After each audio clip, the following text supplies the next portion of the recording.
कैसे हैं आप लोग?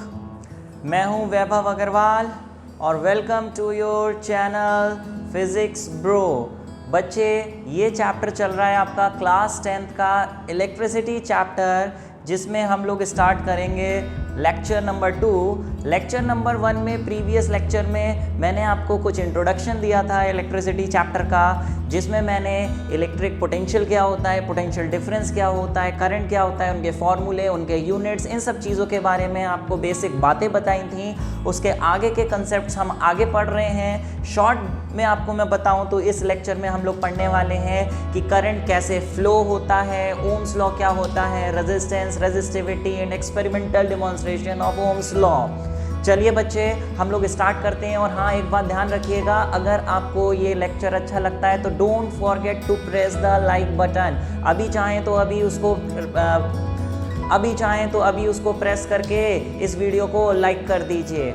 चलिए हम लोग अपने सेकंड लेक्चर की तरफ चलते हैं। बच्चे, पहला टॉपिक है, बात आई कि how to get a continuous flow of electric current.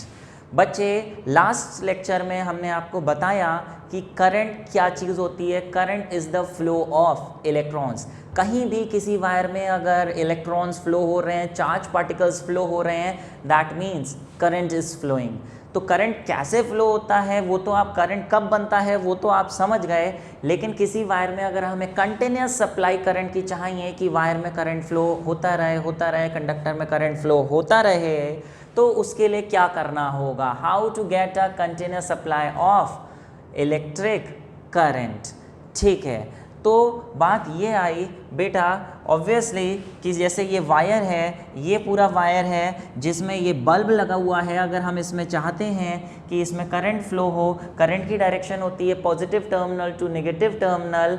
Current जो है opposite to flow of electrons flow होता है। तो अगर हम चाहते हैं किसी वायर में करंट फ्लो हो तो हमें चाहिए सोर्स ऑफ इलेक्ट्रॉन्स, हमें चाहिए source of potential difference. Source of potential difference हमने बताया था कि current flows from higher potential to lower potential, यानी हमें एक ऐसी चीज़ चाहिए, एक ऐसा सोर्स चाहिए जहाँ पे दो पॉइंट्स हों, एक हायर पोटेंशियल पे और एक लोअर पोटेंशियल पे। तो जिस बल्ब में भी हमें करंट फ्लो कराना है, उसके जो दो एंड्स हैं हम उसके अक्रॉस ज्वाइन करेंगे, जहाँ पे एक हायर पोटेंशियल होगा, एक लोअर पोटेंशियल होगा। अगर तो करंट कंटिन्यूसली फ्लो होता जाएगा हायर पोटेंशियल से लोअर पोटेंशियल। लेकिन पोटेंशियल डिफरेंस कैसे क्रिएट किया जाए, उसके लिए हम लोग लेते हैं या तो सेल या फिर बैटरी।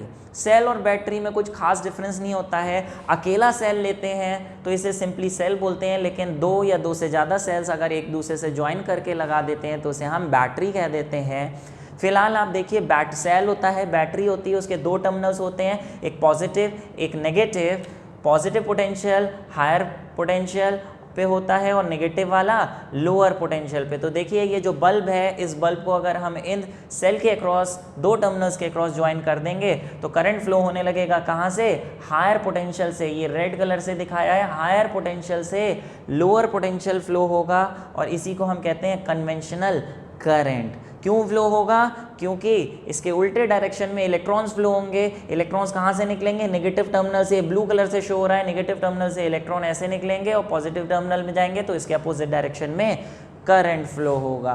तो बोल रहे हैं, we know that electric current flows between two ends of a conductor when there is a potential difference between its end. Potential difference लगा होना चाहिए, और पोटेंशियल डिफरेंस मेंटेन करने के लिए सिंपलेस्ट वे यहाँ पे लिखा हुआ है क्या? Is to connect the conductor between terminals of cell and battery. बेटा, सेल और बैटरी में पोटेंशियल डिफरेंस कैसे क्रिएट होता है? इसके अंदर केमिकल रिएक्शंस होते हैं, इसके अंदर इलेक्ट्रोलाइट भरी होती है, जिस केमिकल रिएक्शंस की वजह से एक टर्मिनल पे इलेक्ट्रॉन्स नेगेटिव चार्ज इकट्ठा हो जाता है, एक पे पॉजिटिव चार्ज इकट्ठा हो जाता है, जिसकी वजह से पोटेंशियल डिफरेंस क्रिएट होता है। और इस सेल को अगर हम किसी कंडक्टर के अक्रॉस लगाते हैं, बल्ब के अक्रॉस लगाते हैं, अप्लायंस के अक्रॉस लगाते हैं, तो current flows from higher potential to lower potential.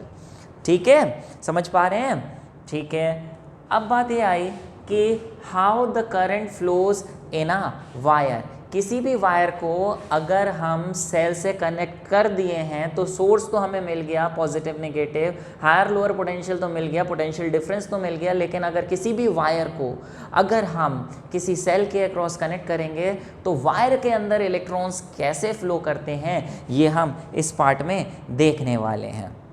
बच्चे जैसे कि आप देखिए होता क्या है कि जैसे हम कहते हैं कि metals are good conductors of electricity, metals good conductor होते हैं। कोई भी हमने कॉपर का वायर ले लिया वो गुड कंडक्टर होगा। उसमें क्यों गुड कंडक्टर होगा? क्योंकि उसमें फ्री इलेक्ट्रॉन्स होते हैं जो अपनी मन मर्जी जहाँ चाहे घूम सकते हैं, पहली बात ये।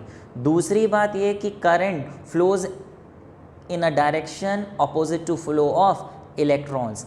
अब होता क्या है कि आप देखिए कोई भी वायर है, जैसे इसमें आप देख पा रहे हैं ये फ्री इलेक्ट्रॉन्स है। मैंने ये मेटल का वायर लिया है, थोड़ा मैग्नीफाई कर दिया है। इसमें ये रेड डॉट्स बने हुए हैं, रेड डॉट से इलेक्ट्रॉन्स शो किए जा रहे हैं और जो इलेक्ट्रॉन्स किसी भी मेटल वायर में फ्री टू मूव होते हैं और ये इलेक्ट्रॉन्स अपनी मन मर्जी रैंडम डायरेक्शन में मूव कर रहे हैं। कोई ऊपर मूव कर रहा है, कोई इधर मूव कर रहा है, कोई कहीं मूव कर रहा है, क्योंकि इसके अंदर इलेक्ट्रॉन्स हैं और वो भी मूव कर रहे हैं। अरे भैया मेटल में अगर इलेक्ट्रॉन्स मूव कर रहे हैं तो इलेक्ट्रॉन्स के मूव करने से क्या बनता है? करंट। तो इसमें भी करंट बन रहा होगा। किसी भी मेटल वायर को हमने रखा उसमें करंट बन रहा होगा। लेकिन बेटा क्या ये इस मेटल वायर में जो करंट बन रहा होगा कि अगर सिंपली इस वायर को अगर मैं किसी बल्ब से ज्वाइन कर दूं बिना सेल लगाए तो क्या बल्ब ऑन हो जाएगा? बिल्कुल नहीं होगा। क्यों नहीं होगा? दिमाग में क्वेश्चन आया कि सर इलेक्ट्रॉन्स तो मूव कर रहे हैं, सर करंट तो बन रहा है, तो इस वायर को बल्ब के टर्मिनल्स के क्रॉस लगा दें तो सर बल्ब ग्लो क्यों नहीं करेगा?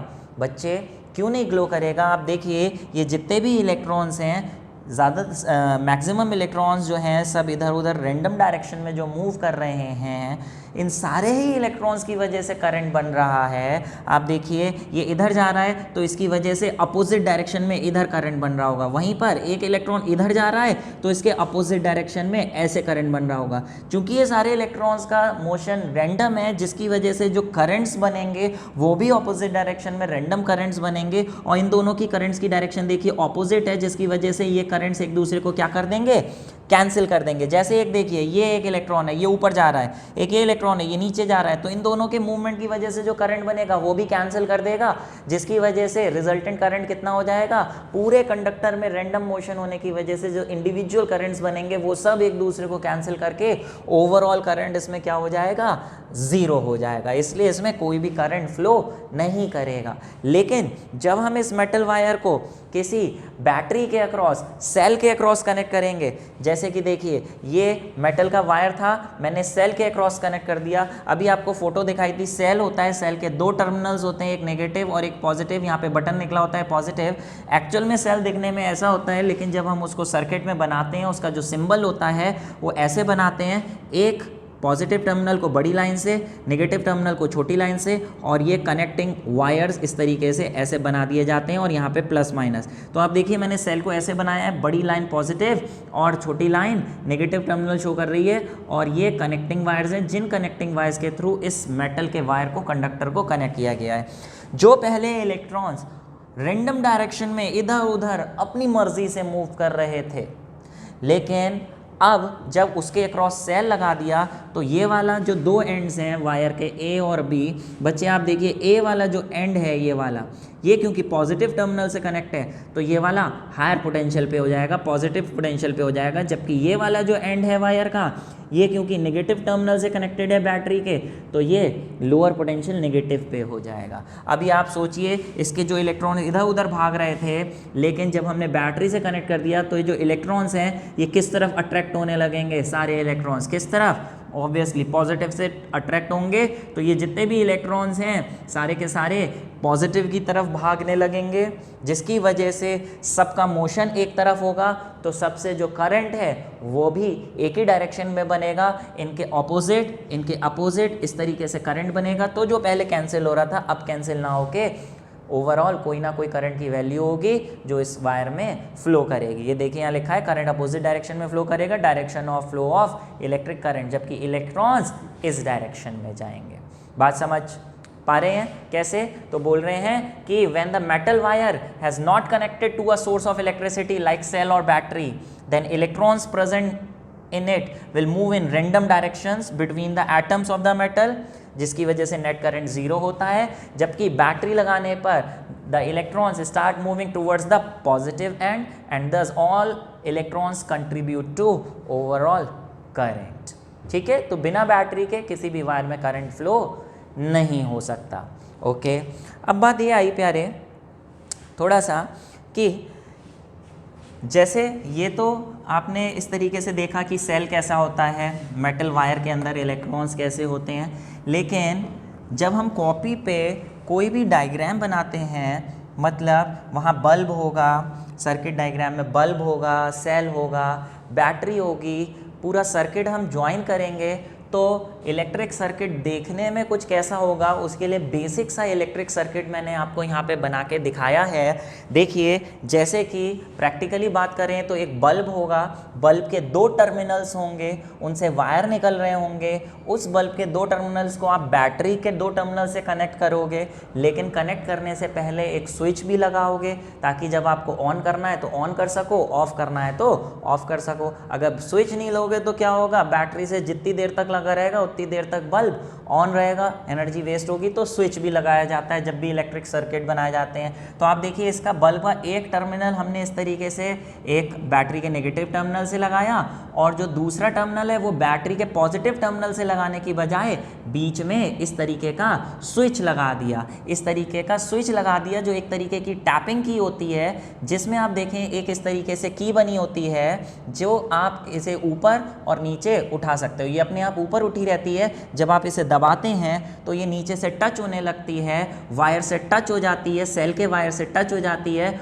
और सेल के थ्रू बल्ब में करंट जाने लगता है। अगर आप इसे ऊपर उठा देते हैं, जैसे देखिए इसमें थोड़ा सा ऊपर उठ गई है, जिसकी वजह से सेल से आते हुए करंट का, सेल से आते हुए वायर का यहाँ पे रास्ता ब्लॉक हो गया, बीच में एयर आ गई, तो सेल का जो करंट है वो बल्ब तक नहीं पहुँच पाएगा। तो इसे हम कहते हैं क्लोज स्विच और इसे हम कहते हैं ओपन स्विच। एक बात यहाँ पे ध्यान रखिएगा, जनरली ओपन हम वर्ड यूज़ करते हैं हिंदी में कि खुला, और क्लोज का मतलब बंद, लेकिन यहाँ फिजिक्स में स्विच में ओपन स्विच और क्लोज स्विच का उल्टा मतलब है।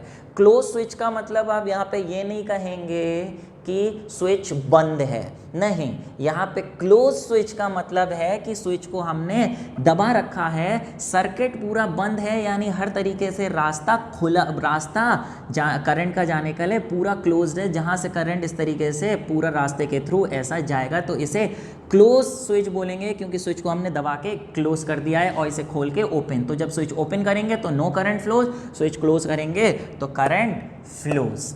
ठीक है, तो बोल रहे हैं कि इलेक्ट्रिक सर्किट क्या होते हैं, बोल रहे हैं अ कंटिन्यूस कंडक्टिंग पाथ होना चाहिए and other resistances like, resistance क्या होता है इसी सेशन में हम आगे पढ़ेंगे, अभी सिर्फ आप नाम सुनिए, and other substances resistances like bulb, electric bulb etc, and a switch, two terminals of the cell and battery along which an electric current flows is called electric circuit। Circuit broken भी हो सकता है और complete भी, जैसे यहाँ पे circuit क्या है ब्रोकन और यहाँ क्या है कंप्लीट। जैसे एक्चुअल में बच्चे देखने में सर्किट डायग्राम एक्चुअल में देखने में पूरा जो सर्किट है इस तरीके से होता है, लेकिन जब हम कॉपी पे बनाते हैं तो कुछ सिंबल्स की फॉर्म में बनाते हैं। जैसे जो बल्ब होता है, बल्ब को इस तरीके से ऐसे करके बनाया जाता है, ये बल्ब है इस तरीके से ऐसे इसका सिंबल होता है। सेल है उसको हम इस तरीके से प्लस और माइनस की बड़ी छोटी लाइन से बनाते हैं, यहाँ पे एक सेल था, मैंने यहाँ पे दो सेल लगा दिए, बैटरी बन गई है। और स्विच को इस तरीके से ना बना के इस तरीके से बनाते हैं, और ये जो कनेक्टिंग वायर्स हैं उसको एक्चुअली ऐसे ना बना के ऐसे ये कनेक्टिंग वायर्स दिखाते हैं। लेकिन बेटा जैसे आप देखिए स्विच है, स्विच ओपन भी हो सकता है, स्विच क्लोज भी हो सकता है। अगर स्विच ओपन है, वो अगर आपको स्विच या इसे हम की भी कहते हैं, इसे अगर आप ओपन दिखाना चाहते हैं तो आप इसको जो दो ब्रैकेट्स बनाए इसके बीच में आप कुछ भी नहीं बनाएंगे तो ये ओपन सर्किट शो होगा, ओपन स्विच शो होगा।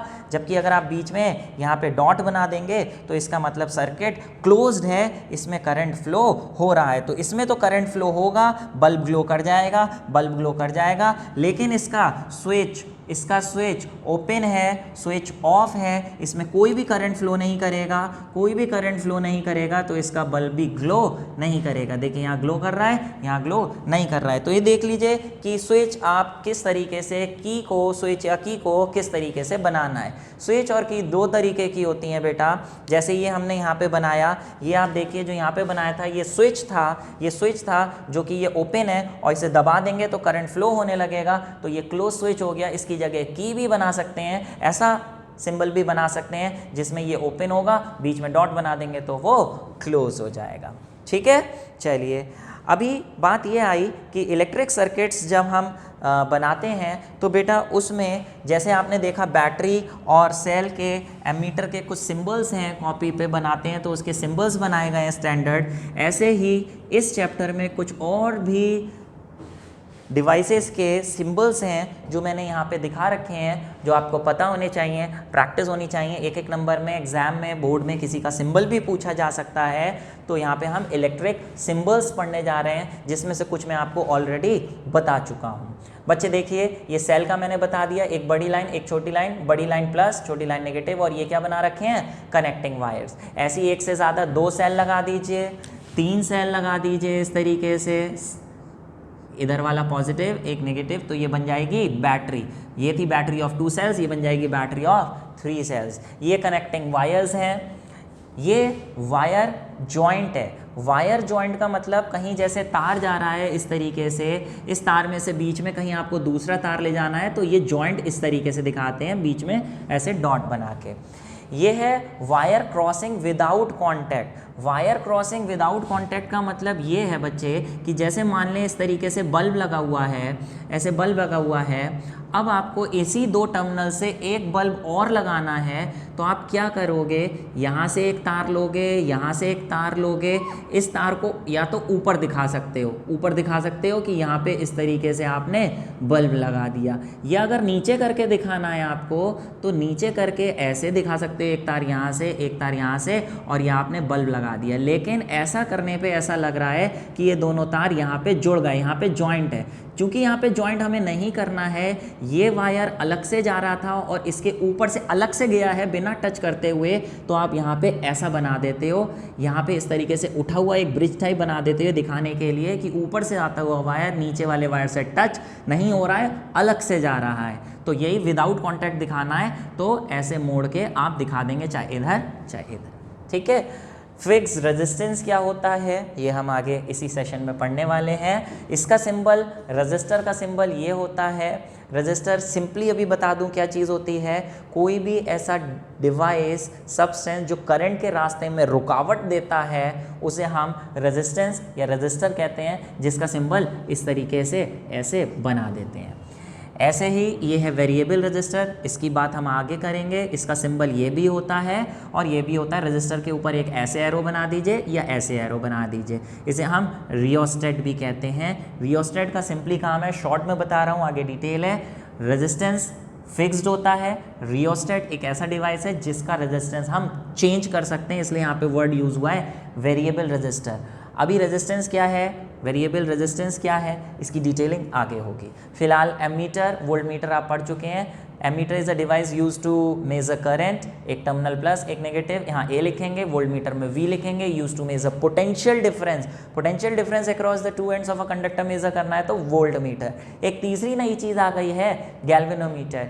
ये क्या चीज़ होती है बेटा, गैल्वेनोमीटर एक ऐसा डिवाइस होता है जिससे आप किसी भी सर्किट में अगर बहुत फीबल करंट फ्लो हो रहा है, बहुत माइन्यूट करंट फ्लो हो रहा है, तो वेरी फीबल करंट मेजर करने के लिए जो डिवाइस यूज़ होता है उसे हम गैल्वेनोमीटर कहते हैं। गैल्वेनोमीटर फीबल करंट्स तो मेजर करता ही करता है, साथ साथ में करंट का डायरेक्शन भी मेजर कर सकता है। दैट्स वाई अगर आपसे कहीं पूछा जाए कि गैल्वेनोमीटर क्या है तो आप कहेंगे it is a device use to find the direction of current as well as to measure क्या, फीबल करंट्स। फिलहाल हायर क्लासेस में आप पढ़ेंगे कि गैल्वेनोमीटर को थोड़ा सा मॉडिफाई करके हम इससे पोटेंशियल डिफरेंस भी मेज़र कर सकते हैं। कैसे, उसकी बात अभी नहीं कर रहे हैं। इस डिवाइस की डिटेलिंग 12th क्लास में है, वहीं पे आप पढ़ेंगे।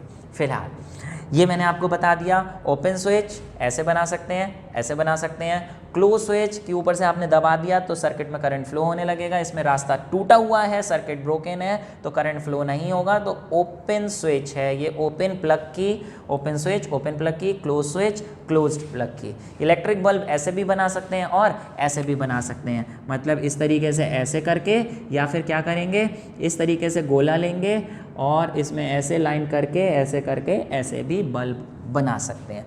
यहाँ पे कुछ फोटोज़ दी हैं मैंने, आप ये देख सकते हैं। जैसे गैल्वेनोमीटर दिखने में एक्चुअल में ऐसा होता है, सिंबल ऐसा होता है, वोल्ट मीटर ऐसा होता है, इसमें V लिखा होता है, एमीटर ऐसा होता है, इसमें A लिखा होता है, नीडल होती है, नीडल इधर उधर डिफ्लेक्ट करती है जिससे हम रीडिंग लेते हैं यहाँ पे वायर्स को कनेक्ट करने के बाद।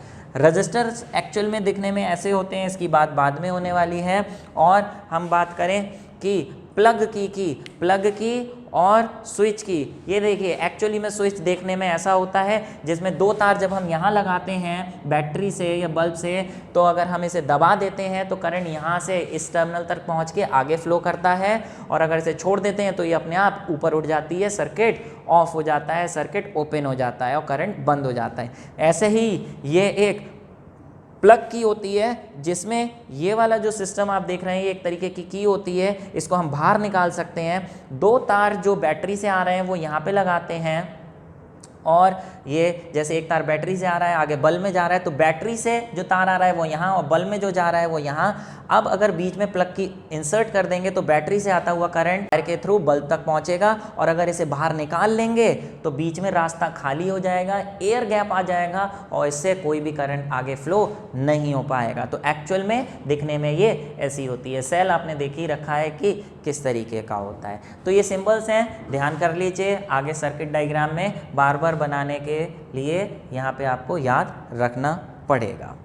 चलिए बच्चे, अभी मेन बात आती है आपका चैप्टर की, जो सबसे इम्पॉर्टेंट टॉपिक है आपके इस चैप्टर का, वो है ओम्स लॉ। ओम्स लॉ एक ऐसा कोई रिलेशन है, लॉ है, जो हमें तीन चीज़ों के बीच रिलेशन बताता है, V, I और R। V आप पढ़ चुके हैं, ये पोटेंशियल डिफरेंस है, I से करंट है, R से क्या चीज़ डिनोट होती है इस सेक्शन में हम पढ़ेंगे, अभी बता दूं शॉर्ट में। R से मतलब होता है रेजिस्टेंस, क्या चीज़ है आगे पढ़ेंगे। चलिए ओम्स लॉ की तरफ बढ़ते हैं। ओम्स लॉ क्या है? ओके बच्चे, जैसे कि आप देख पा रहे हैं ओम्स लॉ की डेफिनेशन लिखी है। डेफिनेशन समझाने से पहले कुछ कंसेप्ट बताऊं, फिर हम डेफिनेशन पे आएंगे। बच्चे आपने पढ़ा था किसी भी वायर में करंट की डायरेक्शन क्या होती है, करंट कहाँ से कहाँ फ्लो होता है।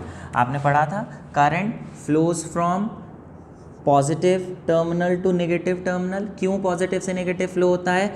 करंट पॉजिटिव से नेगेटिव फ्लो होता है, जिसे हम कन्वेंशनल करंट कहते हैं। क्यों? क्योंकि इसके अपोजिट डायरेक्शन में इलेक्ट्रॉन माइनस से प्लस जाते हैं, तो इसके अपोजिट डायरेक्शन में करंट फ्लो होता है। चलिए, कन्वेंशनल करंट प्लस से माइनस फ्लो होता है, या ऐसे बोलते हैं, या बोलते हैं कि it flows from higher potential to lower potential, है ना।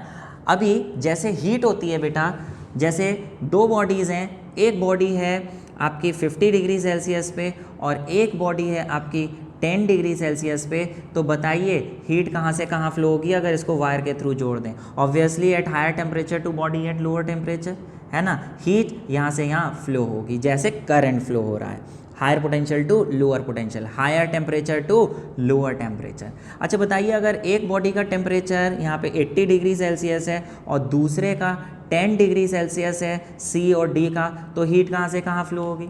Obviously higher temperature to lower temperature. हमेशा heat higher temperature to lower temperature ही जाती है।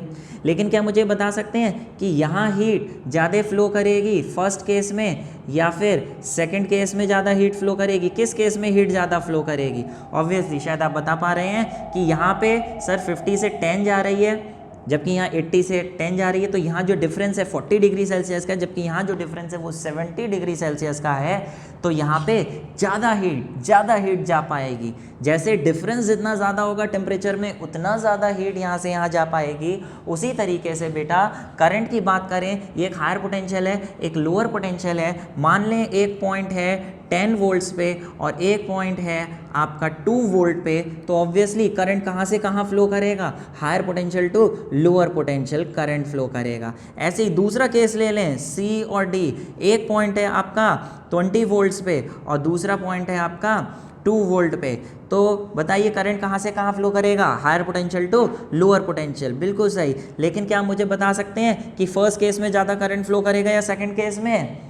जी हाँ, बिल्कुल सही, फर्स्ट सेकंड केस में ज़्यादा करंट फ्लो करेगा। कैसे बता पाए? बोले सर फर्स्ट केस में पोटेंशियल का डिफरेंस देखिए ज़रा, 10 - 2 कितना है, सिर्फ 8 वोल्ट, जबकि सेकंड केस में कितना है 20 - 2 18 वोल्ट। सर यहाँ पे पोटेंशियल का डिफरेंस ज़्यादा है तो करंट भी ज़्यादा फ्लो करेगा। बस यही बात जो मैंने आपको समझाई, इसी को ओम्स लॉ कहते हैं कि जितना ज़्यादा पोटेंशियल डिफरेंस होगा उतना ज़्यादा करंट फ्लो करेगा। More the potential difference more the current, यानी current flowing through a conductor is directly proportional to potential difference across its ends. Simple सा यही ओम्स लॉ है, लेकिन ये स्टेट करते समय ये इसके डायरेक्टली प्रोपोर्शनल तभी होता है जब उस वायर का टेम्परेचर कांस्टेंट हो।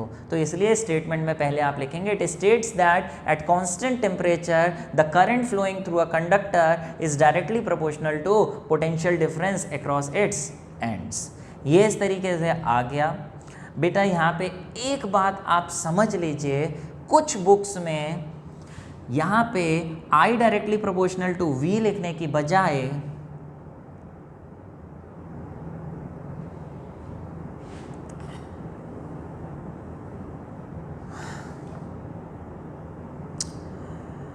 तो बेटा I directly proportional to V है, तो क्या हम इसे ऐसे भी लिख सकते हैं और V directly proportional to I? हाँ लिख सकते हैं भाई, I बढ़ेगा तो V बढ़ेगा, V बढ़ेगा तो I बढ़ेगा। तो जितना ज़्यादा I होगा उतना ज़्यादा पोटेंशियल डिफरेंस रहा होगा, इसे ऐसे भी लिख सकते हैं। बच्चे जब प्रोपोर्शनैलिटी का साइन हटाते हैं तो इक्वल टू लगाते हैं तो उसके साथ एक कांस्टेंट लगता है, कांस्टेंट लगता है, यहाँ पे भी कांस्टेंट लगा, इसे हम कहते हैं कांस्टेंट ऑफ प्रोपोर्शनैलिटी। और जब ओम्स ने इसकी वैल्यू निकाली तो इसकी जो वैल्यू निकली वो उस कंडक्टर के रेजिस्टेंस के इक्वल निकली, जिसको हम R से डिनोट करते हैं। तो यहाँ पे कांस्टेंट के लिए उन्होंने क्या लिखा, R। तो ये एक फॉर्मूला बना V = RI, वेयर R क्या है, R एक कांस्टेंट ऑफ प्रोपोर्शनैलिटी की जगह आया है, जिसको हम क्या कहते हैं, resistance of a conductor, resistance of conductor. ये रेजिस्टेंस क्या चीज़ है अभी आगे डिस्कस करने वाला हूँ, लेकिन फॉर्मूला आप देखिए क्या बन गया, V = RI। RI की जगह अगर V = IR लिख दें तो बोलने में ज़्यादा अच्छा लग रहा है। देखिए V = IR, V = IR, V = RI की जगह V = IR, V = IR, IR, IR, V = IR। ये आप याद कर लीजिए। अब बात ये आई कि ओम्स लॉ का एग्जाम में पूछेंगे, ग्राफ बनाइए। ध्यान रखिए अभी रेजिस्टेंस मैंने यहाँ छोड़ दिया है, अभी डिस्कस करने वाला हूँ, डोंट वरी, आगे बहुत डिटेल में डिस्कस करने वाला हूँ। फिलहाल अभी हम बात करते हैं graph between V and I की। बच्चे आप देख रहे हैं क्योंकि I directly proportional to V है, तो जितना ज़्यादा V बढ़ाएंगे उतना ज़्यादा I बढ़ेगा। तो एक तरफ x एक्सिस पे हमने V ले लिया, y एक्सिस पे I ले लिया, तो V बढ़ाएंगे तो I भी बढ़ेगा। तो इसका ग्राफ हमेशा कैसा आएगा, स्ट्रेट लाइन। कोई चीज़ अगर डायरेक्टली प्रोपोर्शनल होती है किसी चीज़ के तो उसका हमेशा स्ट्रेट लाइन ग्राफ ही आता है। ये इस तरीके से ग्राफ हो गया। बेटा कई बुक्स में इस ग्राफ की जगह ऐसा ग्राफ बना रखा है, जैसे हमने इधर I लिया था, इधर I लेने की बजाय उन्होंने V ले लिया है और इधर I ले लिया है। अगर ऐसा है तो इसका ग्राफ भी स्ट्रेट आएगा। V ज़्यादा होगा तो I भी ज़्यादा होगा, और I अगर ज़्यादा है इसका मतलब V ज़्यादा रहा होगा। दोनों डायरेक्टली प्रोपोर्शनल हैं, इसलिए स्ट्रेट ग्राफ ही आएगा। बट एक्चुअल में बेटा ग्राफ जो सही है, सही होना चाहिए, वो यही सही होना चाहिए क्यों इसलिए बेटा फिजिक्स में एक रूल होता है कि जो भी क्वांटिटी इंडिपेंडेंट होती है, जो किसी पे डिपेंड नहीं करती है, जो किसी दूसरी क्वांटिटी पे डिपेंड नहीं करती है, उसको हमेशा एक्स एक्सिस पे रखते हैं और वाई एक्सिस पे वो क्वांटिटी रखते हैं जो दूसरी क्वांटिटी पे डिपेंड कर रही है। अब आप ये बताइए ज़रा मुझे कि करंट पे वोल्टेज डिपेंड कर रहा है या वोल्टेज पे करंट डिपेंड कर रहा है? मतलब वोल्टेज बढ़ाएंगे, जितना ज़्यादा वोल्टेज होगा उतना ज़्यादा करंट होगा। क्या हम वोल्टेज बढ़ाते हैं तो करंट बढ़ता है या करंट बढ़ाते हैं तो वोल्टेज बढ़ता है? ऑब्वियसली हम वोल्टेज बढ़ा सकते हैं, वोल्टेज बढ़ा सकते हैं, करंट नहीं। करंट तो अपने आप बढ़ेगा अगर वोल्टेज मतलब पोटेंशियल डिफरेंस अगर जितना ज़्यादा होगा तो करंट बढ़ने लगेगा। यानी करंट जो है खुद पोटेंशियल डिफरेंस पर डिपेंड करता है, पोटेंशियल डिफरेंस करंट पर डिपेंड नहीं करता, क्योंकि करंट पोटेंशियल डिफरेंस पर डिपेंड कर रहा है, करंट पोटेंशियल डिफरेंस पर डिपेंड कर रहा है। इसलिए ये डिपेंडेंट क्वांटिटी है, डिपेंडेंट क्वांटिटी को हमेशा वाई एक्सिस पे रखेंगे और इंडिपेंडेंट को एक्स एक्सिस पे। तो वैसे तो दोनों ग्राफ बुक्स में आपको दिख जाएंगे, बट मोर अप्रोप्रिएट ग्राफ ये है। लेकिन अब बात आई सर इसके स्लोप से हम लोग क्या निकाल सकते हैं? सर स्लोप का मतलब क्या होता है पहले ये बता दीजिए। बेटा जनरली स्लोप का जो मतलब होता है वो क्या होता है, जो भी ग्राफ है उस ग्राफ में जो भी वाई एक्सिस पे क्वांटिटी है और जो भी एक्स एक्सिस पे क्वांटिटी है उसको रेशियो ले लें तो y अपॉन एक्स के रेशियो को हम कहते हैं स्लोप, है ना। Change in y axis to change in x axis. अभी मैं सिर्फ y अपॉन एक्स सिंपल करके बता रहा हूँ, जो भी क्वांटिटी y एक्सिस पे है और x एक्सिस पे डिवाइड कर दीजिए। तो आप देखिए इधर की तरफ से अगर हम देखें तो ज़रा देखिए y एक्सिस पे कौन है i और x एक्सिस पे कौन है v। तो ये इसका स्लोप हो गया i अपॉन v, जो किसके इक्वल होगा? अगर इस फॉर्मूले से देखें तो i v नीचे ले आए तो देखिए i अपॉन v नीचे ले आए तो i अपॉन v किसके इक्वल हो जाएगा? r इधर आएगा 1 अपॉन r के। तो i upon v is equal to 1 upon r, यानी 1 अपॉन रेजिस्टेंस। यानी एक नंबर में अगर आपसे पूछा जाए कि स्लोप ऑफ vi ग्राफ बताइए, अगर ऐसा ग्राफ बनाया है आपने तो इसका 1 अपॉन रेजिस्टेंस के बराबर होगा। और अगर इसका स्लोप पूछेंगे तो देखिए इसका स्लोप फिर से निकाल लीजिए। इसका स्लोप देखिए तो इसका भी y अपॉन एक्स लेंगे, लेकिन y पे इसका कौन है v और i पे x एक्सिस पे कौन है i, तो इसमें v अपॉन i हो जाएगा। और v अपॉन i किसके इक्वल होगा? इसका उल्टा कर दीजिए, v अपॉन i इक्वल हो जाएगा r के। तो इसका स्लोप रेजिस्टेंस के बराबर होगा, जबकि इसका स्लोप 1 अपॉन रेजिस्टेंस के बराबर होगा। इसका ध्यान रखिए कि किस ग्राफ का स्लोप पूछा गया है। ठीक है, ये vi ग्राफ है, ठीक है, ओके, दोनों vi ग्राफ है। चलिए अब बात ये आई कि सर आपने ओम्स लॉ क्या होता है ये तो बता दिया,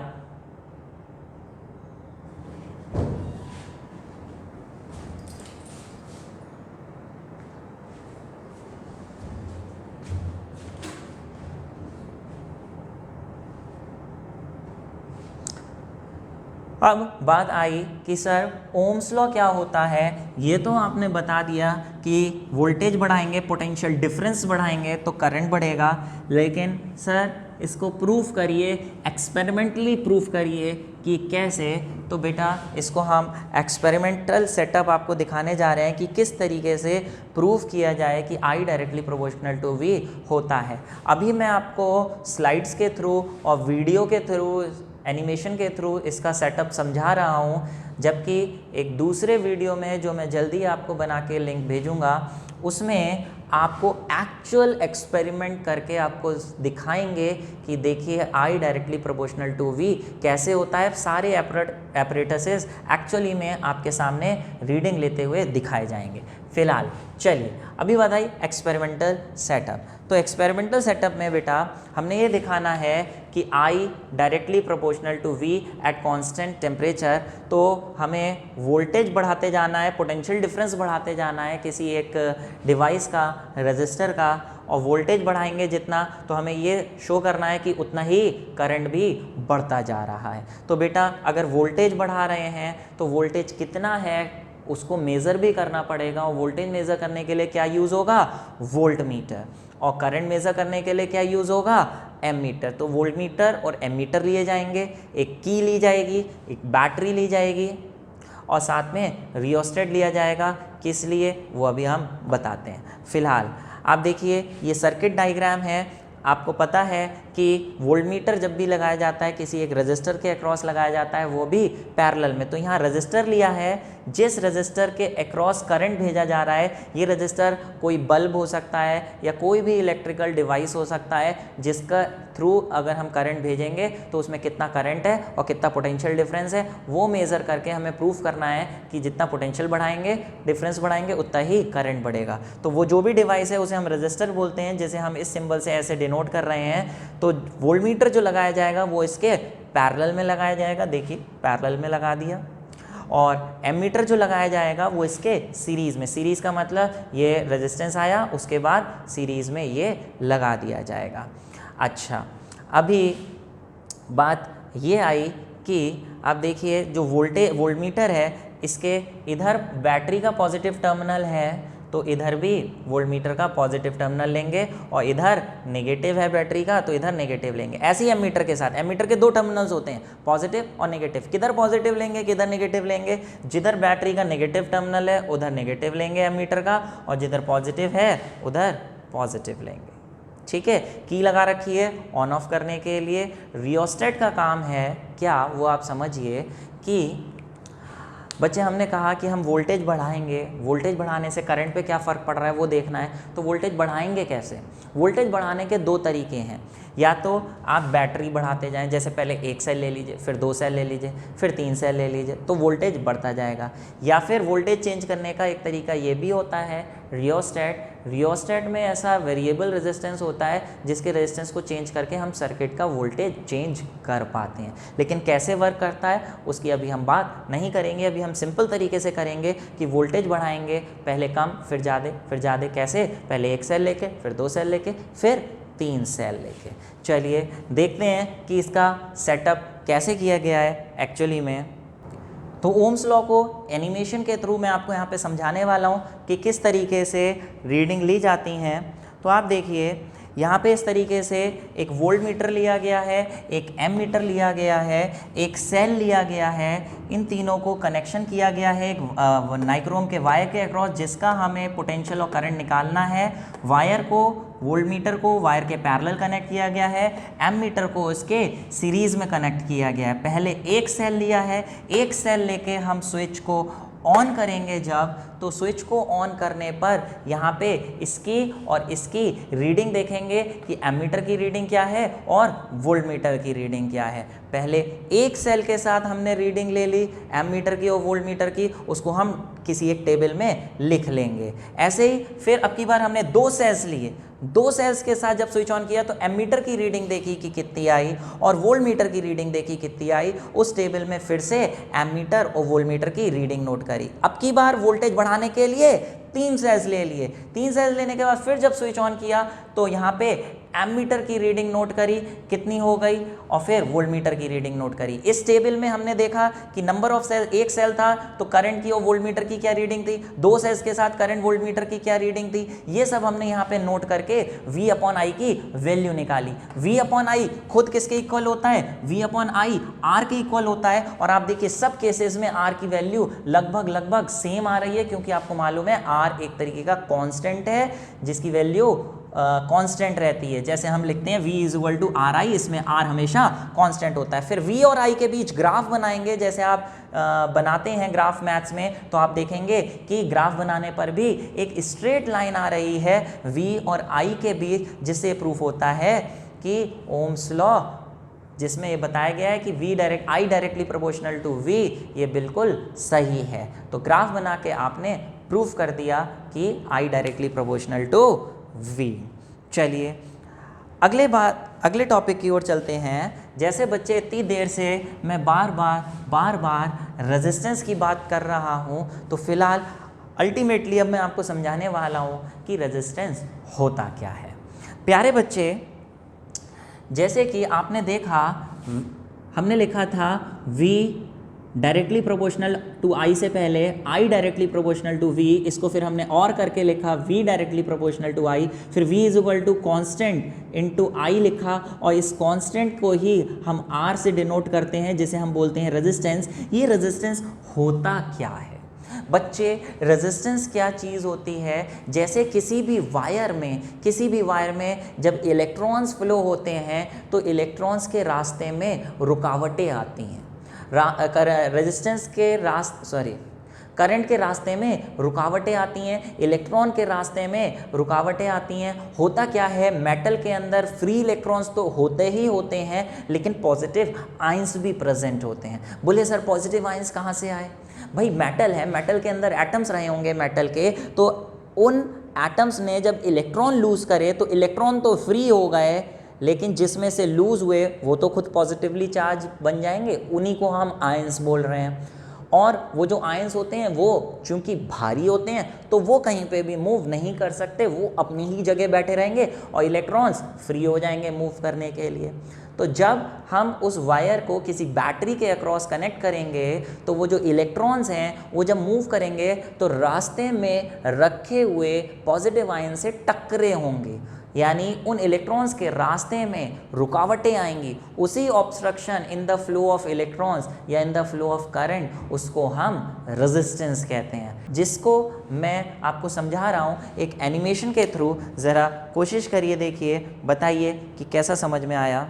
देखिए ये एक मैंने कंडक्टर बनाया है जिसमें ये ब्लू वाले इलेक्ट्रॉन्स मूव कर रहे हैं। अभी यहाँ पे हम देख रहे हैं इनके रास्ते में कोई रुकावट नहीं है, लेकिन एक्चुअली में रास्ते में पॉजिटिव आयंस होते हैं बेटा। ये देखिए ये पॉजिटिव आयंस हैं, तो ये जो इलेक्ट्रॉन्स हैं, हमने जब इस कंडक्टर को बैटरी के अक्रॉस कनेक्ट किया, इधर की तरफ हमने बैटरी का पॉजिटिव टर्मिनल लगाया होगा और इधर की तरफ बैटरी का नेगेटिव टर्मिनल लगाया होगा, तो जितने भी इलेक्ट्रॉन्स हैं वो प्लस पॉजिटिव टर्मिनल की तरफ भाग रहे हैं। जो ब्लू सर्किल से दिखा रहे हैं वो इलेक्ट्रॉन्स भाग रहे हैं। देखिए इलेक्ट्रॉन्स जब भाग रहे हैं तो रास्ते में वो पॉजिटिव आयन से टकरा रहे हैं, पॉजिटिव आयन से बार बार टक्करें हो रही हैं। यही इलेक्ट्रॉन्स के रास्ते में जो रुकावट होती है, इसी रुकावट को हम रेजिस्टेंस कहते हैं। और अगर इलेक्ट्रॉन्स के रास्ते में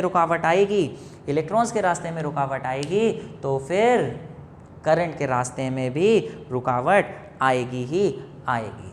तो आप उम्मीद है समझ गए होंगे रेजिस्टेंस का मतलब क्या होता है। चलिए फिलहाल आगे की बात करें तो ओम्स लॉ तो आप समझ गए कि क्या चीज़ होती है।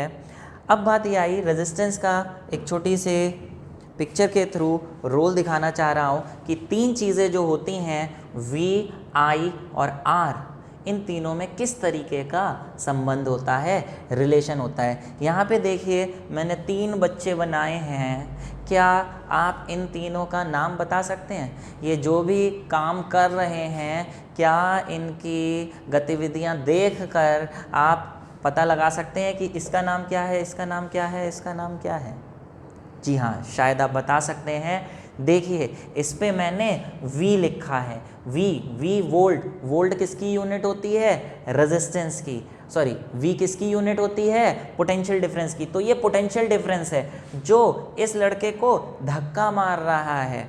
पोटेंशियल किसको धक्का मारता है? करंट को। धक्का मारने का मतलब यहाँ मैं ये समझाने की कोशिश कर रहा हूँ कि जहाँ पर भी पोटेंशियल डिफरेंस होता है वहाँ करंट फ्लो करता है। पोटेंशियल डिफरेंस मजबूर करता है किसी भी कंडक्टर को उसमें से करंट फ्लो होने के लिए, तो वो करंट फ्लो करवा रहा है। लेकिन रेजिस्टेंस क्या करता है? रेजिस्टेंस जो है उसके रास्ते में, करंट के रास्ते में रुकावट डालता है। तो देखिए ये रास्ते में रुकावट डाल रहा है, उस रास्ते को और छोटा करके करंट के रास्ते में मुश्किलें पैदा कर रहा है, करंट को आगे नहीं निकलने दे रहा है। यानी ये कौन है? रेजिस्टेंस। बात समझ पा रहे हैं? जिसकी यूनिट मैंने यहाँ लिखी हुई है ओम, जिसके बारे में अभी मैं समझाने वाला हूँ।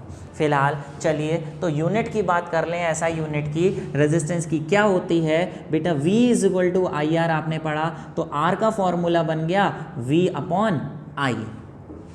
ठीक है, तो अगर रेजिस्टेंस की यूनिट निकालनी है तो आपको पोटेंशियल की और करंट की यूनिट लगा दीजिए, रेजिस्टेंस की यूनिट आ जाएगी। पोटेंशियल की क्या होती है?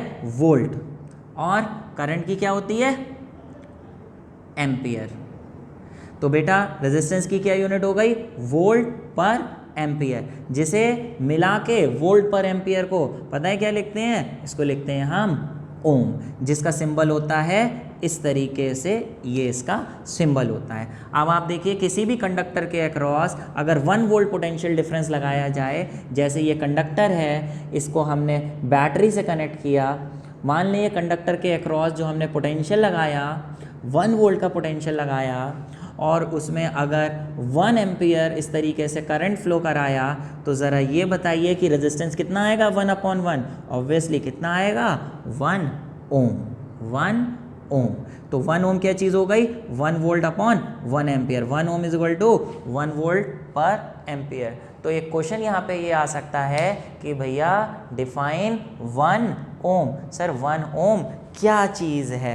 तो बेटा 1 ओम क्या चीज़ है वो आप देखिए कि आप ऐसे एक शब्द में बताइए 1 ओम क्या है, तो आप एक शब्द में बता सकते हैं कि सर 1 ओम क्या है? 1 ओम रेजिस्टेंस है किसी एक कंडक्टर का। लेकिन रेजिस्टेंस की वैल्यू 1 ओम कब होगी? कब होगी? जब अगर उसमें 1 वोल्ट पोटेंशियल डिफरेंस लगाने पर 1 एम्पियर का करंट फ्लो हो। 1 वोल्ट पोटेंशियल डिफरेंस लगाने पर 1 एम्पियर का करंट फ्लो हो, तो उसका रेजिस्टेंस कितना होगा? 1 ओम। तो आप कह सकते हैं डिफाइन 1 ओम क्या? The resistance of a conductor is said to be 1 ohm if on applying a potential difference of 1 volt across it, कितना current flows? 1 ampere current flows through it. ठीक है, ये इसकी डेफिनेशन हो गई जो यहाँ पे आप देख सकते हैं। The resistance of a conductor is said to be 1 ohm if 1 ampere current flows through it on applying a potential difference of 1 volt across its ends. ठीक है, बात आई कि sir ohmic and non ohmic conductors क्या होते हैं।